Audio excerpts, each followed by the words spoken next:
The other factor that comes in the picture is, the lengthening of life expectancy. Yeah. So to answer, increasing the working life, I think that's, so pushing back the age of retirement. Which some people aren't like to hear, but I think the biggest problem in that is the inequality. Yeah. Is the fact that even within a high-income country, you have a gradient in terms of socioeconomic status. Yeah. Low economic status versus high economic status will have probably about 10 years difference in life expectancy, which is absolutely huge. So if you So if you tell people who have 10 fewer years of life expectancy, you're gonna now retire at a later stage, I think this is really unfair. Yeah, you to put that into context, I would say that most developed economies are in and around what sort of life expectancy, somewhere between 77 and 82 years old. Yeah. When you look at a developing economy, I would say a lot of the time it's around 55, 60. Yeah, right. So that difference is, if you consider the difference between a developed economy and a developing economy, that's essentially the difference between the higher end of the spectrum and the lower in terms of life expectancy. It's even within same order of magnitude. Yeah, it's the same order of magnitude. Which, if you look at it in that context, I think it allows you to sort of visualize it, sort of what kind of disparity that actually is in terms. And it's huge. And so indeed, like implementing these, longer work lives, and so later on retirement age, should be done in a way that is also progressive. Sure. You cannot have the one size fit all kind of policy. Sure. I mean, my personal kind of view on this is, I really don't mind the retirement age going up, providing that I'm able to work.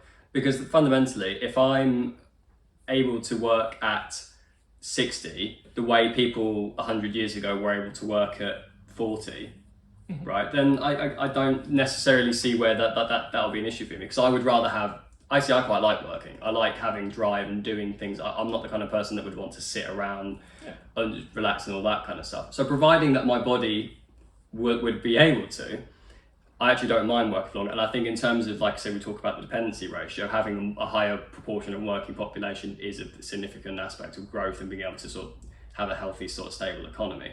But it's that point, it's being able to. And I think healthcare and sort of health levels of the country and sort of does help in that regard.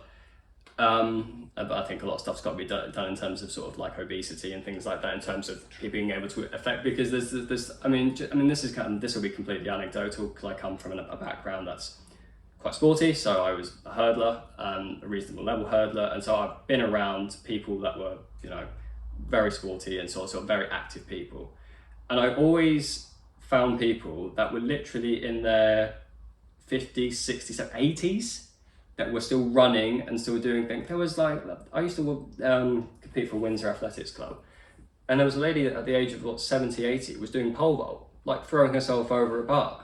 And I think that's such an indication of, if you've worked and been healthy and not been over your entire life, you are able to do things at an older age that someone else who maybe hasn't taken advantage as well condition of their body, whether of their own accord, through overeating or that, or because of external factors, they weren't didn't have high enough income and therefore weren't able to buy better food, they weren't able to afford healthcare, physiotherapy, all those things to maintain that. So it might not be the individual's fault, it might just be external factors, right? I think we can work longer, and I think we'll be happy doing so. But like I say, it's just making sure that we're able to work effectively and also want to and be able to. Yeah. I think the way these things are implemented will be key. I think it's not the whether we should do it. I think it's pretty clear that we should, with increasing life expectancy. It's how we implement it, to different